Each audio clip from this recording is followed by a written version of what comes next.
I was going through digitized issues of the Chillicothe Gazette sometime around 2 in the morning when I found the article.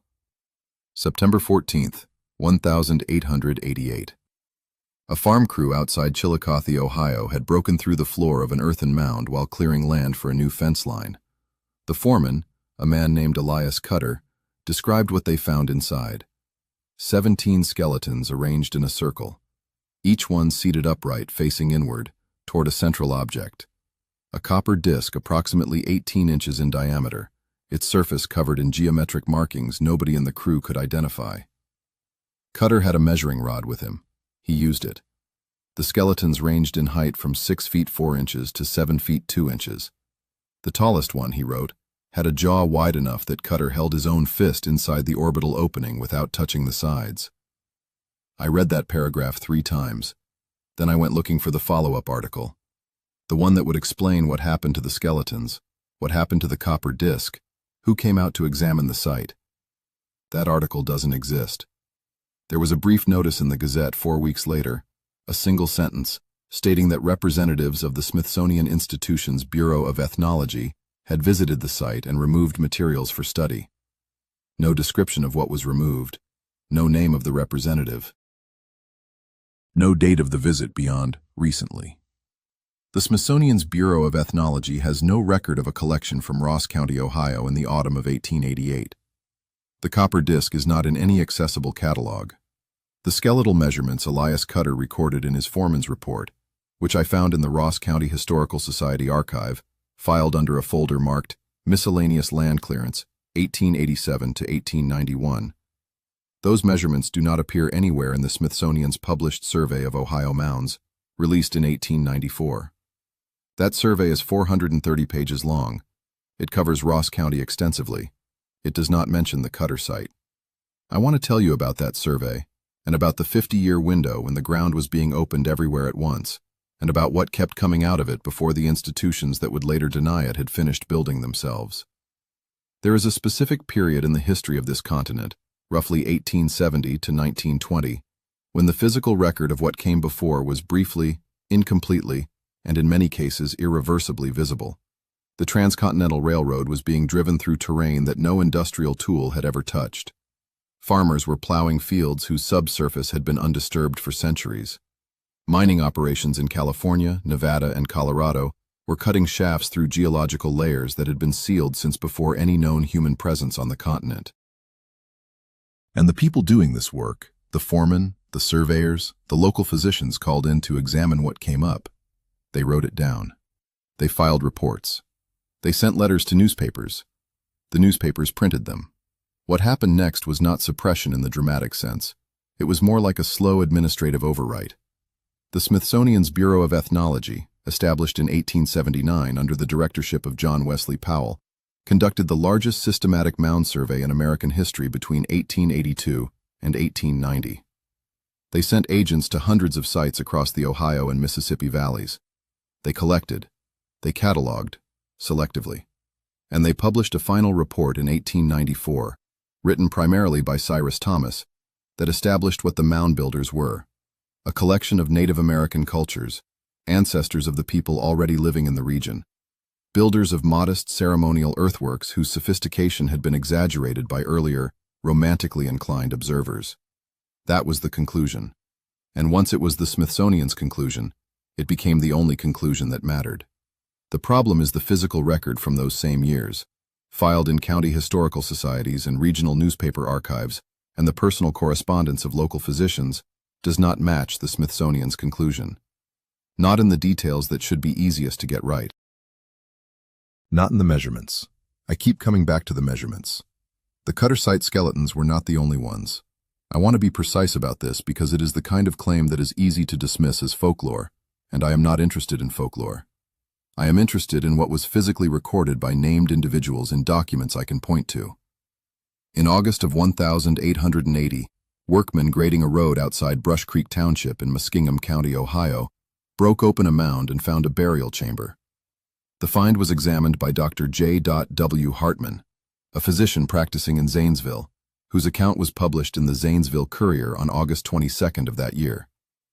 Hartman measured the primary skeleton at 6 feet 8 inches. He noted the cranial vault, the dome of the skull, was, in his words, of a capacity I have not encountered in 22 years of anatomical study. He described the teeth as arranged in 2 complete rows on the upper jaw. He took photographs. He sent a letter to the Smithsonian describing what he had found and requesting guidance on preservation. The Smithsonian's reply, which Hartman quoted in a follow-up letter to the Courier dated October 3, 1880, thanked him for his communication and informed him that Bureau agents would be visiting the region in the coming months and would make arrangements to examine the materials. A Bureau agent named Harlan Reeves arrived at Hartman's office in November. He spent 2 days examining the skeleton and the photographs. He left with both. J.W. Hartman's name does not appear in the Smithsonian's published survey of Muskingum County. The Brush Creek Township mound is listed in the survey's appendix as excavated prior to systematic survey, contents removed by private parties, condition unknown. Private parties. The physician's name was in the newspaper. His letter was in the newspaper. The Bureau agent's name was in his own letter, which Hartman quoted in print. None of this appears in the survey. I want to tell you what the bones themselves looked like, as far as the physical record allows me to reconstruct it. Because that is where this gets genuinely strange. And I think you need to understand the physical specifics before we get to the question of where everything went. The Chillicothe skeletons, as Elias Cutter described them, were distinguished by 3 consistent features across all 17 individuals. The first was height, 6 feet 4 to 7 feet 2, in a population whose average male stature at that period was 5 feet 7. The second was cranial morphology. The skulls were described as elongated front to back, with a pronounced ridge along the sagittal suture and orbital openings Cutter characterized as larger than I have seen in any man living or dead. The third was the dentition. Multiple reports from multiple Ohio sites in this period describe a doubled row of teeth on the upper jaw. Not malformed teeth. Not extra individual teeth. A complete second row, fully formed, running parallel to and behind the first. I am not a physician. I looked this up. Hyperdontia, the medical term for supernumerary teeth, does occur in modern humans, but it presents as isolated extra teeth, almost always single and malpositioned. A complete second row, uniformly distributed, present in multiple individuals across multiple sites, is not hyperdontia. It is not anything in the current medical literature. The physical condition being described in these 1880s newspaper accounts does not have a name because it has not been observed in any population since. The copper disc from the Cutter site is the detail I keep returning to. 18 inches in diameter. Geometric markings of unknown character. Positioned at the center of a circle of 17 seated individuals, each facing it. I have spent more time than I would like to admit searching through the Smithsonian's copper artifact catalogs from Ohio, which are substantial. The Bureau collected thousands of copper objects from Hopewell and Adena sites across the state.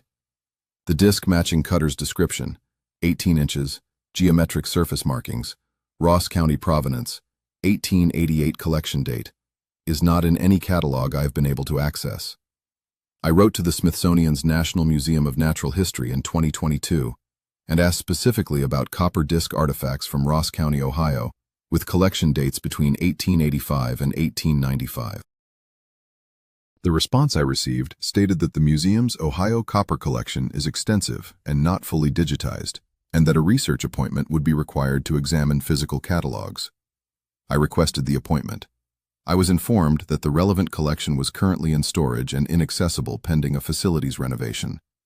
That renovation, according to the museum's website, began in 2019. It is not concluded. Now I want to step back for a moment and tell you about the survey itself, the 1894 Cyrus Thomas report, because understanding what it was designed to do helps explain the shape of what it left out. John Wesley Powell, who directed the Bureau of Ethnology from its founding until his death in 1902, had a specific intellectual project. He had spent the 1870s exploring the American West for the U.S. Geological Survey. He had lived among Native American peoples in the Colorado River Basin. He believed, with the conviction of a man who had looked at the evidence personally, that the mound builders were not a separate, vanished civilization. They were the ancestors of the people currently living in the Ohio and Mississippi valleys, continuous with the cultures that European settlers had been displacing for 2 centuries. He was not wrong about this in the general sense. Archaeologically, the continuity between Adena, Hopewell, and later Mississippian cultures is well established. But Powell's project was not purely scientific. The alternative theory, that the mound builders were a separate, more advanced, and now extinct race, had been used for decades to justify the dispossession of native peoples. If the mounds had been built by someone else, the argument went, then the current inhabitants had no ancestral claim to the land. Powell wanted to destroy that argument, and the 1894 survey was his instrument. Cyrus Thomas's conclusions were, in the political context of 1894, a correction of a genuine injustice. What that correction required, apparently, was the systematic exclusion from the published record of the physical evidence that did not fit. I am not saying Thomas falsified measurements. I am saying the measurements that appeared in regional newspapers and county physician reports between 1880 and 1893, measurements that were filed with the Bureau, that Bureau agents personally collected, did not make it into the published survey. The survey's skeletal descriptions are consistently normalized. Adult male, large stature. Adult male, robust build.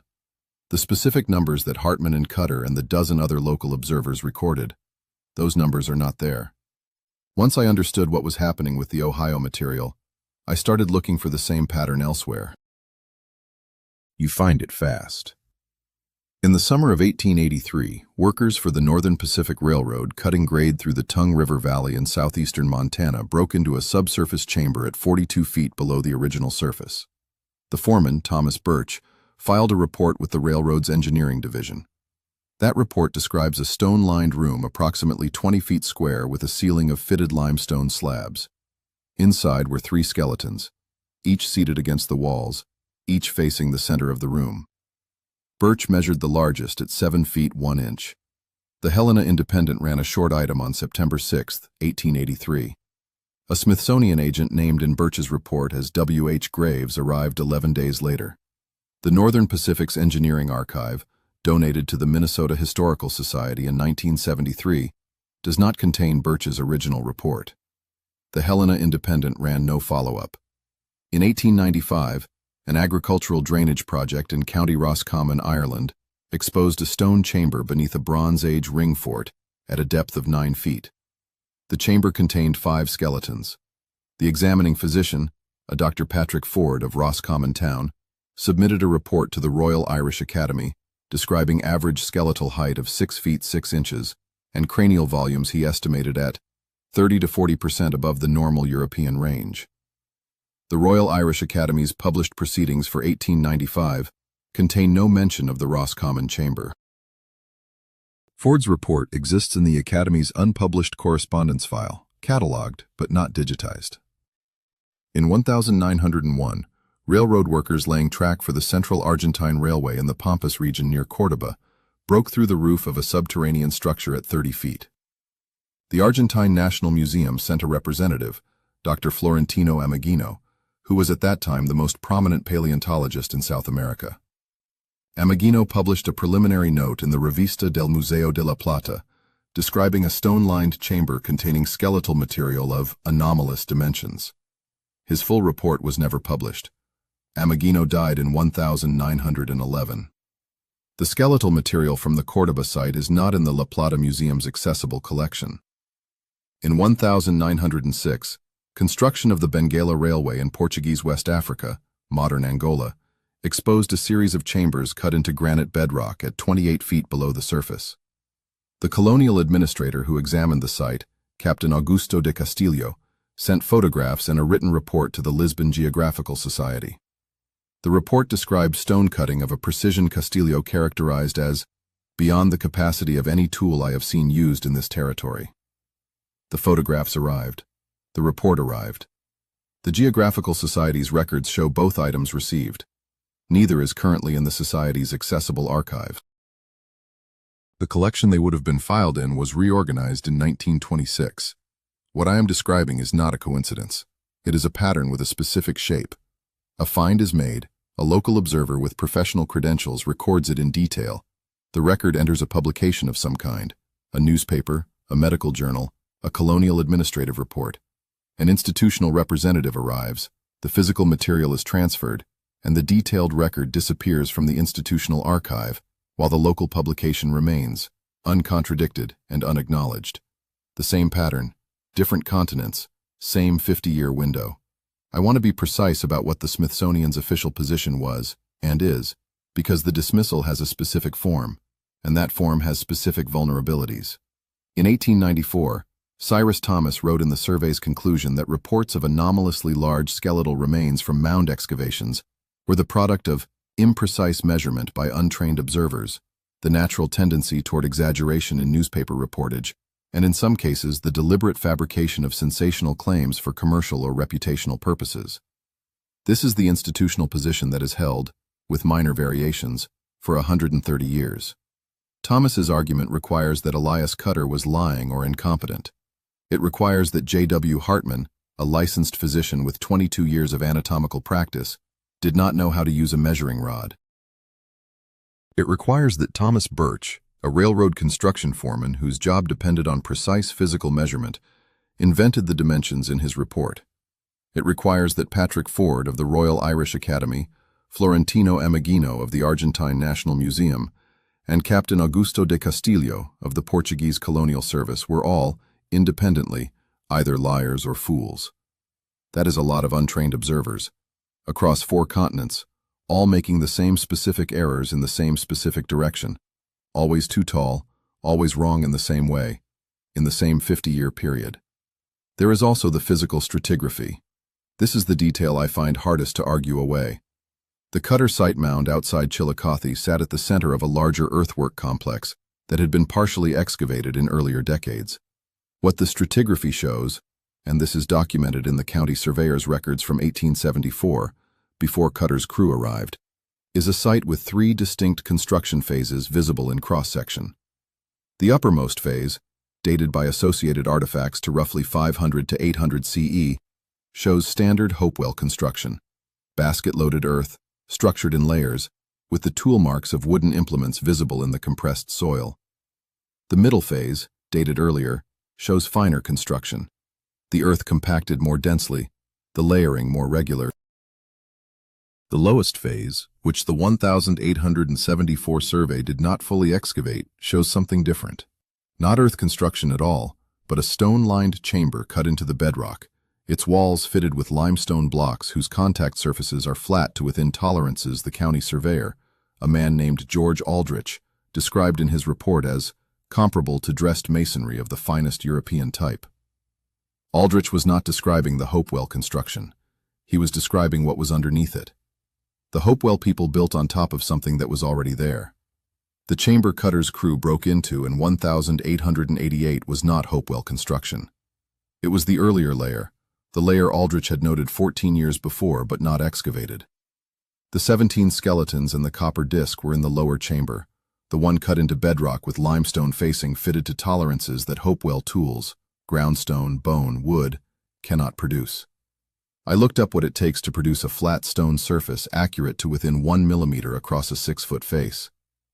Modern stone fabrication uses diamond-tipped grinding wheels running at speeds between 3,000 and 8,000 revolutions per minute, with water cooling and laser measurement at each pass. Hand lapping, the technique used in historical precision stonework, can achieve similar tolerances, but it requires a reference surface of equal or greater precision to work against, and it requires time measured in weeks per square foot. The Chillicothe chamber had approximately 340 square feet of fitted wall surface. Hand-lapping that surface, in sequence, against reference stones of equal precision, using the tools available to any culture in pre-Columbian North America, is not a matter of patience and labor. It is a matter of having the reference surface to work against. You cannot hand-lap stone to 1 millimeter tolerance unless you already have stone at 1 millimeter tolerance to use as your guide. The reference surface has to come from somewhere. Now I want to follow the copper disc as far as the record will take me, because the chain of custody is where the pattern becomes impossible to explain as administrative negligence. Elias Cutter removed the disc from the chamber on the morning of September 12, 1888. He carried it to his farmhouse, wrapped it in canvas, and stored it in a locked outbuilding. He reported the find to the Gazette that same day. The article appeared September 14th. On September 19th, He received a letter from a man named Arthur Colby, identifying himself as a representative of the Smithsonian Institution's Bureau of Ethnology and requesting permission to examine the materials. Cutter granted it. Colby arrived on September 26th, examined the skeletons and the disc in the outbuilding, and asked Cutter to sign a transfer document authorizing the Bureau to take custody of the materials for study. Cutter signed. He kept a copy of the document. That copy is in the Ross County Historical Society. I have seen it. It is a standard Bureau of Ethnology transfer form dated September 26, 1888, signed by Arthur Colby as collecting agent and by Elias Cutter as the property holder. It lists the transferred materials: 17 skeletal specimens, various copper fragments, and one copper disc, approximately 18 inches diameter, ornamented surface. The accession number on the form is BE1888-ROSS-47. I searched the Smithsonian's online catalog for accession number BE1888-ROSS-47. It does not exist. I searched for all accessions from Ross County, Ohio in 1888. The catalog returns 4 results: 3 ceramic vessels and a set of flint tools. The copper disc is not among them. The 17 skeletal specimens are not among them. I wrote to the Smithsonian's National Anthropological Archives, which holds the Bureau of Ethnology's historical records, and asked about accession BE1888-ROSS-47. The archivist who responded was helpful and thorough. She searched the Bureau's original accession ledgers for 1888. The Ross County series runs from BE1888-ROSS-39 to BE1888-ROSS-51. The entry for BE1888-ROSS-47 reads, "Transferred, October 1888, recipient, Division of Physical Anthropology." She could find no corresponding receipt in the Division of Physical Anthropology's records. The disc arrived at the Smithsonian in October 1888. It was transferred internally. After that, the paper trail ends. The Division of Physical Anthropology at the Smithsonian was, in 1888, one of the most active research divisions in the institution. Its head, Dr. Ales Hrdlicka, was in the process of building what would become the world's largest collection of human skeletal material. Hrdlicka was a Czech-born physician who had joined the Smithsonian in 1903.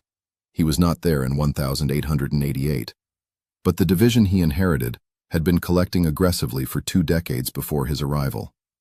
Hrdlicka's own published work, which spans thousands of pages across dozens of monographs, contains no reference to anomalously large skeletal remains from Ohio mounds. Not a dismissal, not a mention. The category does not appear. I find that absence more interesting than any direct denial would be. What does the physical evidence taken as a whole actually point toward? I want to be careful here because this is where it is easy to go somewhere I am not willing to go. I am not going to tell you who built the Chillicothe chamber. I am not going to tell you where they came from or what happened to them. I do not know those things, and the physical record does not tell me. What the physical record does tell me is this: something built a stone chamber in the bedrock beneath what is now Ross County, Ohio, to precision tolerances that require reference surfaces and guided cutting tools that no known pre-Columbian North American culture possessed. That chamber was later built over by Hopewell people, which means it predates the Hopewell occupation of the site, which means it is older than roughly 100 BCE at the absolute most recent, and the stratigraphy suggests considerably older than that. The people buried in that chamber were physically distinct from any population in the historical or archaeological record of the region. The copper disc placed at the center of their burial arrangement was covered in geometric markings that Elias Cutter, Arthur Colby, and the Gazette reporter who viewed it all described independently and consistently. That disc is in a Smithsonian storeroom somewhere. Or it was, and it no longer is. The accession record ends in October 1888 and does not resume. The same type of chamber, stone-cut, precision-fitted, predating the known occupation layer, appears in Montana in 1883, in Ireland in 1895, in Argentina in 1901, in Angola in 1906. In each case, a professional observer recorded physical dimensions. In each case, an institutional representative arrived. In each case, the detailed record disappeared from the institutional archive, while the local publication remained. The same type of skeletal remains: anomalous height, anomalous cranial morphology, anomalous dentition, appears in the same sites across the same period, not in the institutional record, in the newspapers, in the county archives, in the personal correspondence of physicians who had no reason to lie about what their measuring rods told them. I think about what it would take to produce this pattern through honest administrative failure. The Smithsonian loses its Ohio copper collection. The Division of Physical Anthropology misfiles its 1888 Ross County accession. The Royal Irish Academy never gets around to publishing Ford's report. The Argentine National Museum lets Ameghino's preliminary note stand without follow-up. The Lisbon Geographical Society reorganizes its Angola collection, and Castillo's photographs end up in the wrong folder. All of it, independently, in the same direction, across the same period, in 5 different countries. That is the pattern.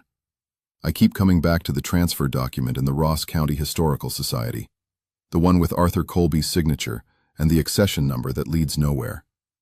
The disc is described there in 3 words. Ornamented surface, copper. 18 inches. Present in the chamber with 17 people who should not, by any standard physical metric, have existed. The document is real. The disc arrived at the Smithsonian in October 1888. What happened after that, I cannot tell you. The accession number is BE 1888-Ross-47.